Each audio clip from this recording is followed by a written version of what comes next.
Blessed be everyone, welcome to my YouTube channel. Today we're talking about Letha and Yule, the solstices, which are coming up very soon as I do this video. This word solstice simply means sun stand still, and at these two times of the year the sun appears to stand still, at least from an earth viewpoint or a geocentric earth point anyway.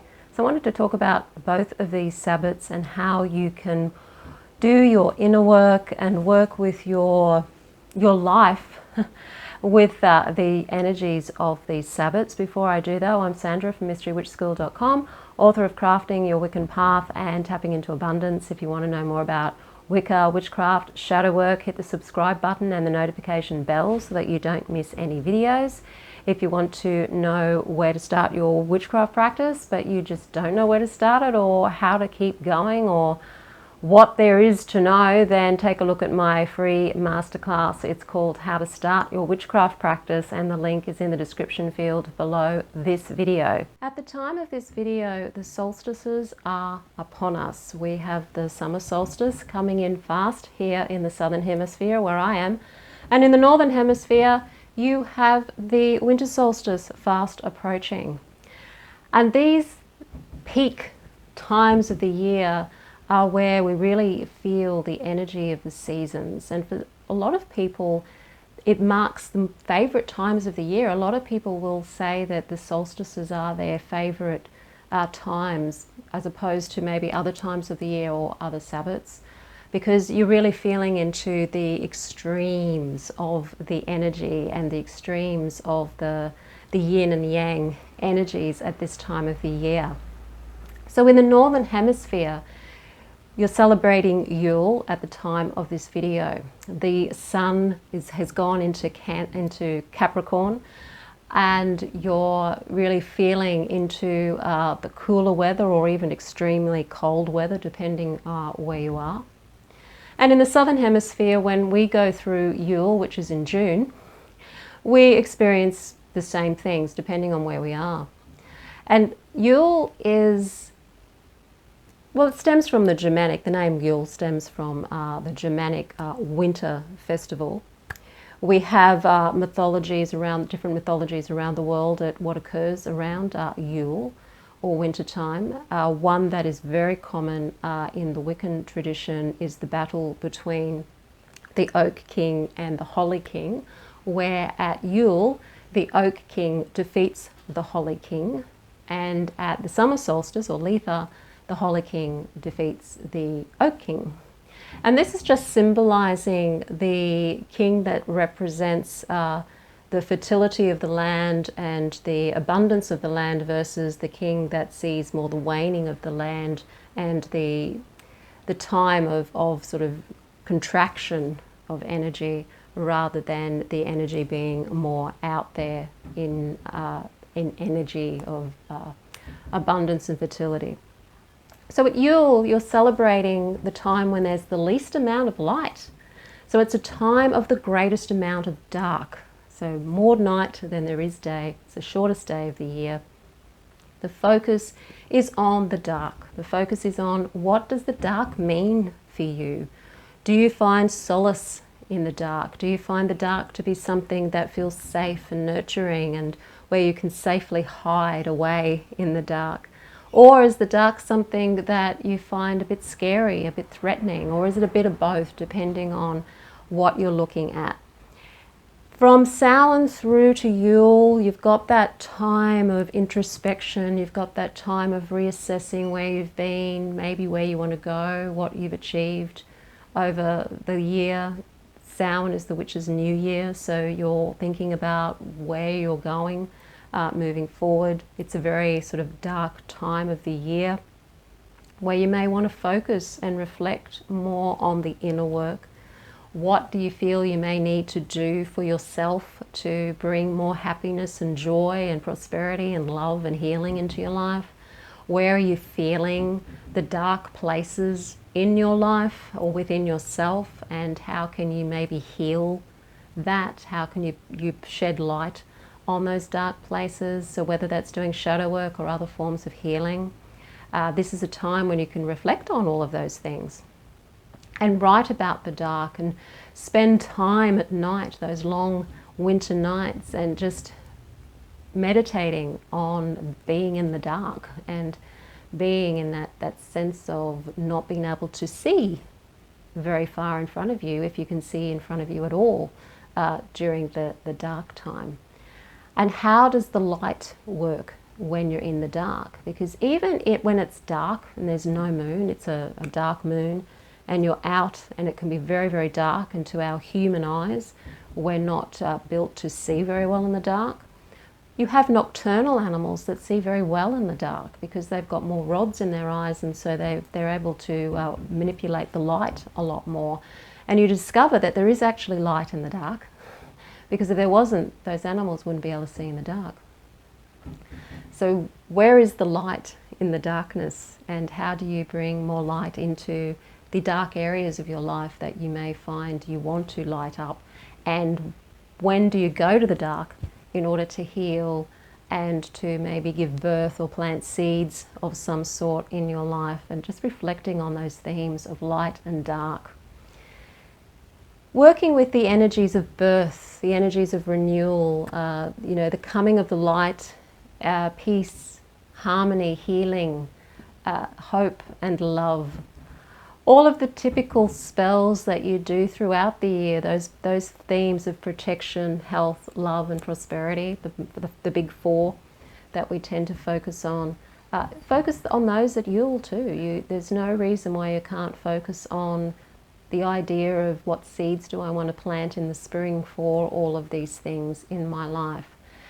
If we work with nature and we do our inner work in the cycles of nature, we connect more with nature, and we can find a way of bringing more structure to the way that we do our shadow work, and more structure into the way that we navigate our way through life. Now, of course, there's many different ways you can celebrate Yule. You can celebrate Yule in a traditional way with the Yule tree, with the pine cones, with all of the Christmas stuff that's going on in the Northern Hemisphere at the time of Yule. You can certainly really indulge in Yule quite easily in the Northern Hemisphere. When we have Yule here in the Southern Hemisphere, it's in June, so we don't have that connection to all of the Christmas decorations and all of that, which can be a reminder of Yule. And we kind of miss out a little bit because of that. But we still celebrate it anyway, and we can still work on the same themes in the Southern Hemisphere that you're working on in the Northern Hemisphere at Yuletide. With the Southern Hemisphere, at the time of this video, we're celebrating the summer solstice, which is called Letha. When I first started witchcraft and I was in covens, we didn't call it Letha back then. It was just simply called the summer solstice. I didn't come across the word Letha till much, much later. I don't think Letha was used so much in the 80s and 90s. I think it's something that seems to have come around much later. It appears to be a Latin word, and it means time of reckoning. So when you're in Letha in the Northern Hemisphere, it's in the Cancerian season, and in the Southern Hemisphere it's in the Capricornian season. So we've got a bit of different astrological energy going on there when we're celebrating our summer solstice compared to when you in the North are celebrating yours. It's when the sun is at its height of energy. So in the winter solstice, you've got the sun being quite weak, and the energy is more of a much stronger yin energy. In Chinese medicine, at winter time and around the solstice, they say it's the yin of yin season, whereas the summer solstice is the yang of yang season. So you're feeling, even within your own body, you may find that there's different balances between the yin and yang energies within yourself, and the light and dark energies within yourself, depending on the season. And if you're working with Chinese medicine, that would be something that you're pretty familiar with. So we've got the emphasis on the feminine energies in the winter season, and the focus on the masculine energies in the southern hemispheres if you're working with yin and yang and you're working with the hermetic principle of gender in that energetic sense.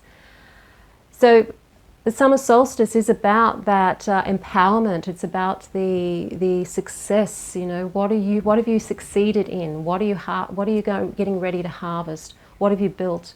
What do you want to have more success in? Motivation, getting really into the things that you're creating and doing. It's a good time for hand fastings. It's a good time to work on fertility spells, renewal spells. Yule is about renewal, and so is summer. It's always about coming back to that sense of renewal at these points in the year.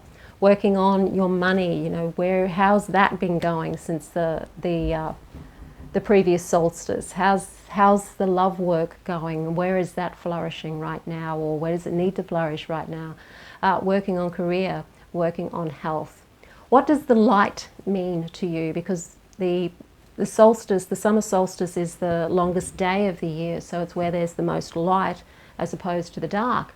So where is the light in your life? How do you work with the light energy in your life? Is that something you tend to focus on more, or is it something that you might shy away from? There's a lot of people who shy away from the light because the light kind of has been overused, and sometimes in the craft, because we like to work with a balance between the shadows and the light, because we like to walk more the middle road, sometimes the work of the dark is not something that is done in the more new agey sort of scene. So what does the light mean for you? How do you feel in the light of day compared to the dark of night, and how is it different for you, and how do you work differently with those energies? You can celebrate Litha with all of the summer fruits that are around at the time, the plants that are flowering at the time. If you can't decorate an altar at either of the solstices, then doing this inner work of questioning your relationship to light and dark, and looking at the year and what you feel and what you're wanting to bring in, is a great way to celebrate these seasons. The inner work is really where the magic is. If we can't do the inner work, it's very difficult for us to really enjoy life and to really find the juice of life, because what we feel and what we think and how we perceive is so dependent on the inner work that we want to take every opportunity we can to refine it, so that we can see a much better world out there and create a much better world out there. So we can use the solstices to look at the extremes of these things and work with those yin and yang energies within ourselves at this time of the year, and just see how they resonate with us. Some people will prefer winter to summer, other people prefer summer to winter. And you can look at that as looking at the fire and water energy within yourself. You know, are you a very fiery person? If you're fiery, perhaps you prefer summer. If you're more of a watery person, you might prefer the winter time when you've got that more watery energy. So it's a fun way to just explore yourself and how it changes your perception of life around you. These Sabbats are very potent, not just to sort of go back in time and recreate stories of how people may have lived in the past, and do like fun rituals, like in the older covens where you'd enact the Oak and Holy King war with each other. It's really about, well, what's really going on in the modern times, and how do we bring this into our modern time and our modern situation. I love working with the energy of the Sabbats. I teach that in the Mystery Witch School. The Mystery Witch School 101 course, we work with all of the Sabbats, all 8 of them. I work with them regardless of which hemisphere you live in, so there's always options for you to go with the Northern Hemisphere or the Southern Hemisphere. So if you want to learn Wicca with me, or witchcraft with me, because it's a very eclectic form of Wicca that I work with, then take a look at the Mystery Witch School 101 course. You will be certainly working with the Sabbats and working with various different deities that are often associated with those Sabbats. It's a big part of the work, it's a big chunk of the work that we do. You'll also work with the lunar energies too, and with Hecate, as well as energy work and working a circle, learning all of the energy work, magic, of course, focusing very much on candle magic, which is one of my favorite forms of magic, protection magic, financial magic, and learning the basics of how to bring the craft into your daily life and learn how to celebrate your life in the craft and bring that meaning into your life through actually practicing it. And it's not just something you're reading about or wondering how to connect with it.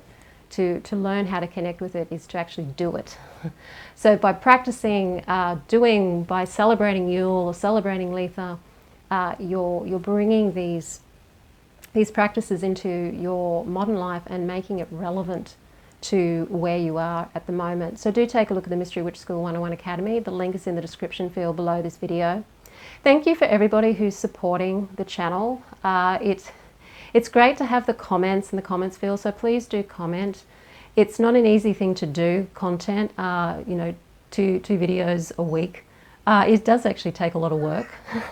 And sometimes I do feel like, sometimes I do feel a bit of burnout. Sometimes I do sort of feel, you know, is this really doing any good? And, you know, so there's the ups and downs of being a content creator on YouTube. So thank you all for supporting the channel and all of the ways that you do support it. Definitely try, you know, share the videos, get them out there to people that you feel will appreciate them. And because the whole thing is really to try and bring more joy and peace and connection into the world, rather than, you know, more hate and all that other icky stuff that the world's full of at the moment. We want to make the world a better place, and we can certainly do that through the craft. So if you like the video, hit that like button, share it with your friends. Don't forget to subscribe. I'm Sandra. I'll see you on the next video.